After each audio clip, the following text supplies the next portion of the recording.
Hi, everybody. I'm going to read a little more out of Henry Huggins. Remember last time we were reading about how he collected the worms to make the money to buy the baseball or the football. So this time it's called, this should be interesting, The Green Christmas.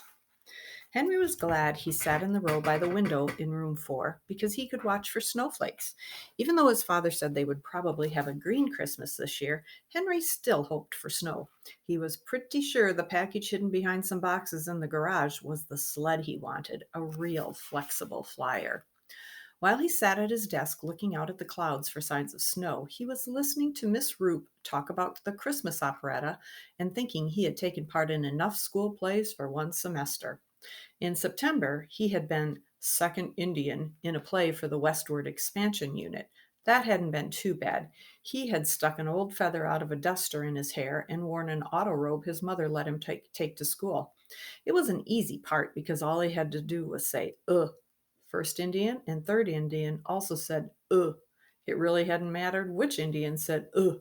Once all three had said it at the same time. Then, in November, Robert came down with mumps just before book week.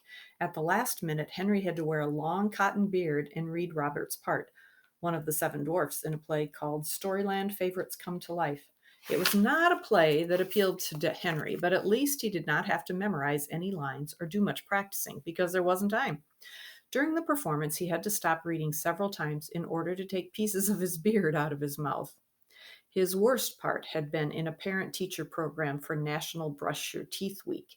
Henry had been really disgusted that day. He had to wear his best trousers and a white shirt to school, and he had to stay clean all day.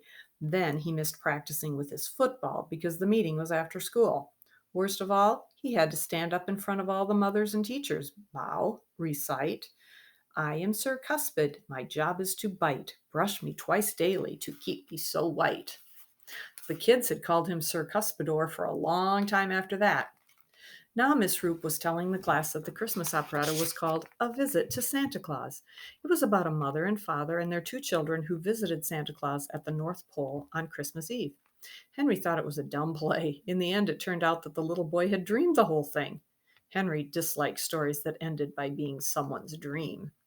Miss Roop said, Since the whole school is giving the operetta, there won't be parts for everyone in our room. That's good, thought Henry. He slid way down in his seat so Miss Roop wouldn't notice him when she assigned parts. Miss Roop continued, Richard, Arthur, Ralph, and David will be 4 of Santa Claus's reindeer. The other 4 will be chosen from room 5. So far, Henry was safe. He stayed down in his seat just to be sure.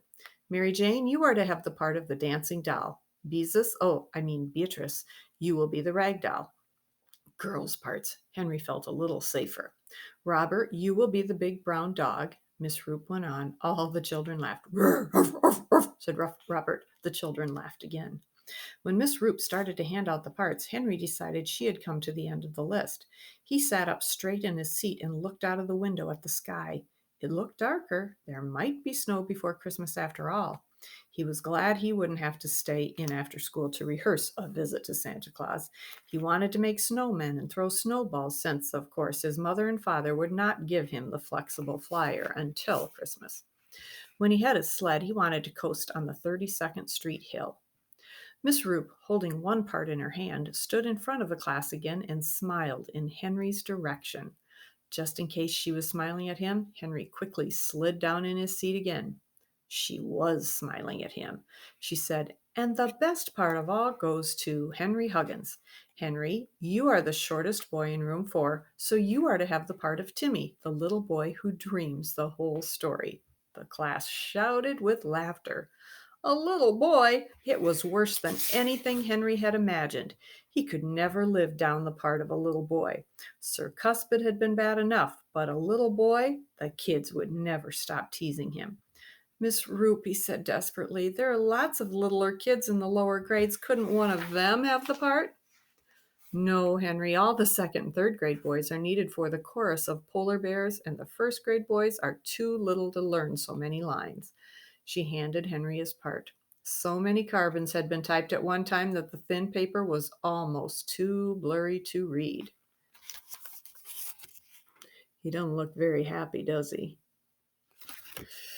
On the paper, Henry made out, Act 1. The scene is Timmy's bedroom. Timmy is wearing pajamas. Enter Timmy's mother. Timmy's mother, hurry up and get into bed, Timmy. This is Christmas Eve, and good little boys should be asleep when Santa Claus comes. Timmy, yes, mother. Timmy gets into bed. His mother tucks him in and kisses him goodnight. Timmy's mother, good night, Timmy. Pleasant dreams. Goes out and shuts the door. Timmy, ho hum, my, am I sleepy? I wonder what Santa Claus will have for me in his pack. I think I will try to stay awake. He falls asleep. Henry groaned. It was even worse than he expected. Pajamas. Good night kiss. Did they think he was going to stand up there on the stage in front of all the girls in the school in his pajamas and to be kissed by some dumb old eighth grade girl who was supposed to be his mother? It was horrible even to think about. He had to find a way out. Already, Robert was whispering across the aisle. Hey, little boy. Henry ignored him. Maybe if he did stretching exercises for a whole hour every morning, he would grow fast enough to outgrow the part. No, that wouldn't work. There wasn't time. He would have to think of something else. During the rest of the afternoon, Henry had trouble keeping his mind on social studies. He was too busy trying to find a way out of playing Timmy, the little boy. When the last bell rang, he grabbed his beanie and raincoat from the cloakroom. He was first out of room 4 and first out of the school building. Ribs was waiting under the fir tree out of the rain. Come on, Ribsy, Henry yelled. Let's get ahead of the rest of the kids. But he wasn't quite fast enough. Beezus and Robert and Scooter were all right behind him. Hi there, Timmy, they yelled. How's the little boy? Then they began to chant, Henry is a little boy. Henry is a little boy. Henry slowed down. Aw, be quiet, he yelled back. You think you're smart, but you're not. You're just an old rag doll and a brown dog, and I'll bet Scooter's something dumb, too. You wouldn't catch me being any old operetta, said Scooter loftily. I'm on the stage crew. I get to pull the curtain and turn on the lights and paint the scenery and stuff. Mary Jane came skipping down the street, jumping across puddles on the sidewalk. Here comes the old dancing doll, yelled Henry. Yes, Mary Jane smiled proudly. I'll wear my new ballet slippers and my pink taffeta party dress and have my hair curled. The other children were disappointed. They couldn't tease Mary Jane if she wanted to be a dancing doll. It gave Henry an idea. He waited until Scooter said, I'll be the little boy. I'll bet the little boy will look real cute in his pajamas. Are you going to wear the kind with feet in them, little boy? Ah, you're just jealous because you don't have an important part like I have. I have the most important part in the whole operetta. Don't be funny, Scooter laughed. I wouldn't learn all those lines and run around in front of a bunch of people in my pajamas for $1,000,000,000,000. It was a good idea, but it didn't work. Henry would have to think of something else. Maybe he could pretend to be sick. No, that wouldn't do. His mother would make him go to bed, and and it did happen to snow, he would have to stay in the house while all the other children were out sledding on the hill. By the time Henry reached his house on Klickitat Street, he decided to say nothing about the operetta to his mother and father until he could work things out. He said hello to his mother, who was writing a letter on the typewriter, and then he went into the kitchen to fix himself a snack of peanut butter, jam, and pickle relish on graham crackers. Ooh. He spread a cracker with peanut butter and gave it to Ribsy. Then he leaned against the refrigerator to munch and think.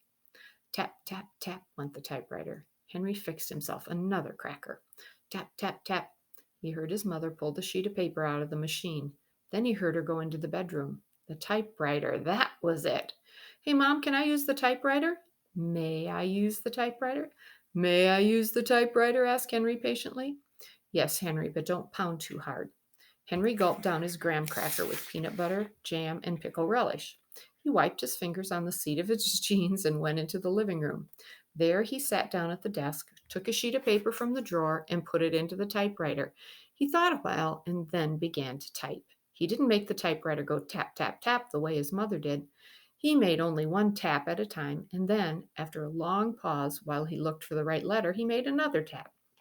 He had to remind himself to push the extra key to make capital letters. Henry worked a long time. Fortunately, his mother did not pay attention to his typing. Tap, tap, tap. At last it was finished. Henry pulled the paper out of the typewriter and read, Dear Miss Roop, please excuse Henry from the opera play. He has too much work to do at home. Yours truly, Mrs. Huggins. I want you to take a look at that writing there. There's the note he had Look at his typing right in there. Can you read that? It's just like learning to type for all of you guys. Somehow it didn't look the way he had thought it would. The capitals were not in the right places.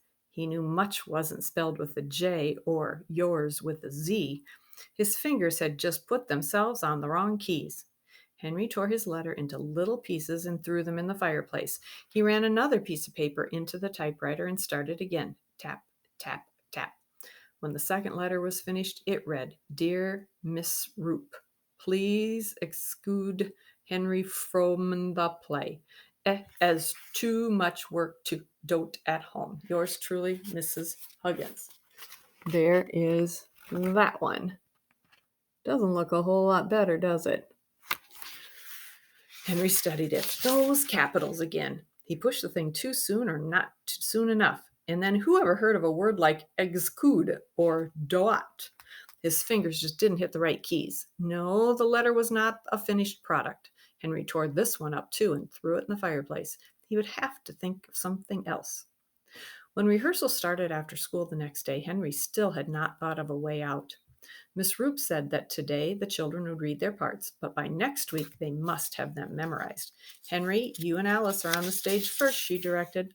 Alice was the eighth grade girl who was to play the part of Timmy's mother. Come on, Henry, don't waste time.